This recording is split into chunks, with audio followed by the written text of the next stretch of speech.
What up, kaiju friends and fans? Philly Kaiju King back again.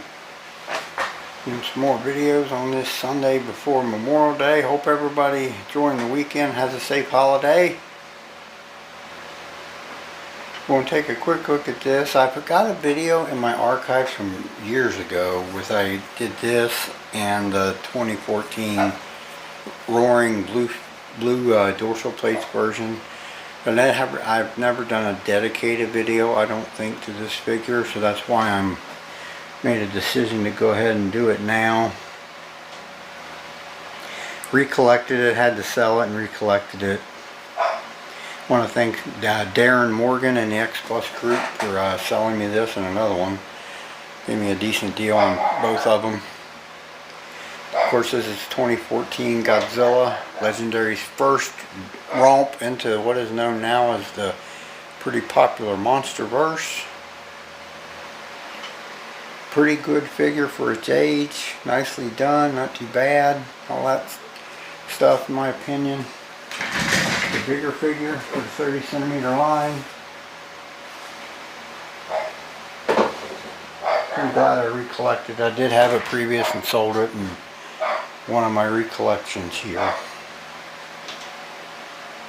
I'm going to read off the Wikipedia the synopsis of the film. Godzilla is a 2014 American monster film directed by Gareth Edwards, produced by Legendary Pictures, and distributed by Warner Brothers Pictures. It is a reboot of Toho's Godzilla franchise and the first film in Legendary's Monsterverse franchise. It is the 30th film in the Godzilla franchise and the second Godzilla film to be completely produced by a Hollywood studio.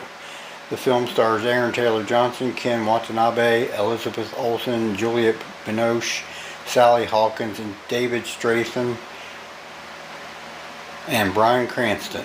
In the film, an American soldier attempts to return to his family while caught in the crossfire of an ancient rivalry between Godzilla and two parasitic monsters known as mutos. Budget for this film was $160 million. Box office finished at 529.1. So this movie made a lot of money for that time. I know nowadays, basically the budget, you times it by 2 for the advertising promotion, and that's the break-even point. So that would have been $320 on this.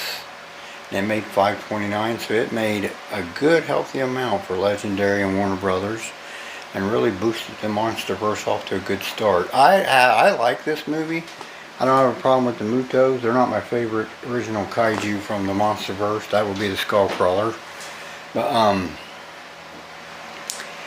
nothing wrong with them. The story of it, the story of the movie's good. How they become to be and how they are a threat by mass producing very quickly.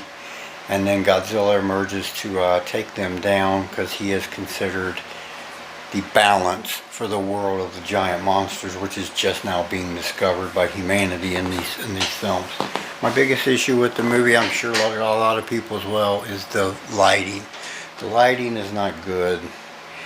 Too dark, way too dark. They improved it as they went along. Kong Skull Island is a great example of it. I think the CGI is pretty good in Kong Skull Island, but predominantly the majority of the fights are in the daylight, and then the final fight with the Raymarak, the giant Skullcrawler, that is in the full morning light. So they improved it definitely as they went along. There's some dark night fights in the King of the Monsters and all that, but it's much better as far as being able to distinguish it than this movie. That was my big pet peeve of the film. Other than that, I don't really have a big problem with it at all. I enjoyed it very much. This was Godzilla. This is Godzilla, not like 16 years prior. I don't know what the hell that was, but it wasn't Godzilla. It was a good monster movie, I'll say that. Zilla was a good monster movie, but that's not Godzilla, guys.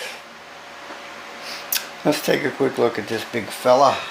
Like I said, I do have a video from years ago where I compared when I had this originally and the open mouth roaring. Big long tail goes down, touches, and goes almost straight up. Looks like he did have a break in the tail here. Got some glue there. Not really that noticeable unless you really look up on it. You can see the nice definition of the sculpting on the heavy scaled tail here. Bottom of the tail looks good with its skin details and stuff. You can see the dorsal plates start single and get to triple pretty quick, like third of the way up on the tail there. Get up to his back where you got the mountain dorsals. I always call them the mountain dorsals because they look like jagged, stiff cliffs and mountains there on his back, in my opinion. Looks pretty good though. Pretty accurate to the film, in my opinion. Nice sculpting of the skin up here on the side of his body up by the dorsal plates. Looks good. Nice rough scales here. Looks like Godzilla can take a hit, take a beating. Big, thick, super thick thighs and legs. Powerful, powerful looking thighs and legs. The elephant feet, everybody loves the elephant feet. I didn't have a huge problem with them, but they did improve them, of course, in the next Monsterverse film that Godzilla was in, King of the Monsters. Up on the chest, upper chest there, the signature scaled heavy armored plating on his chest. Looks like he could take a beating everywhere. Hands are down, a stationary position. That's kind of like this Godzilla was in that movie. Up here on the face, the eyes are white and yellow and black pupil there, I believe. Kind of looks like. They're very small eyes on the legendary Godzilla. Yeah, it's some yellow, white, and black, looks like. Looks good. Nice short snout. Teeth individually sculpted in the mouth.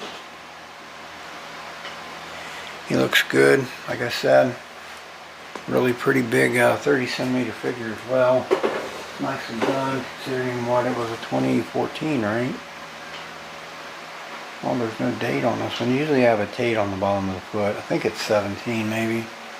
Has a S17 there. I don't know if that's the year. That probably is, because this figure's been out for a long time. I know that. It's a pretty cool big old figure. We'll run along through some comparisons with him, and let's do that now. Alright everybody, here's my 25 centimeter and 30 centimeter Kongs. Kong 2017 is 30 centimeter. Kong 2021 is 25 centimeter. Both xplus.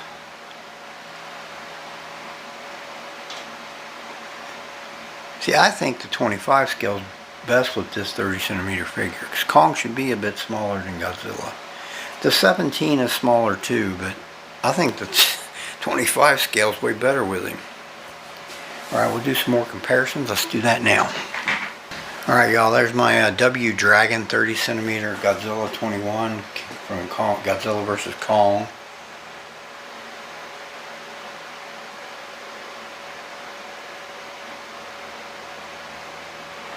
That's a standard, and they've got a heat ray version, I guess you could call it, with the blue dorsal plates. Alright, we'll do a couple more here. Let's do that now. Alright everybody, here's Toho's next rendition of Godzilla after this guy. It's the 2016 orthochromatic Shin Godzilla. Came out fairly recently. I do have the light up as well now. I'll get around to a video one of these days on it.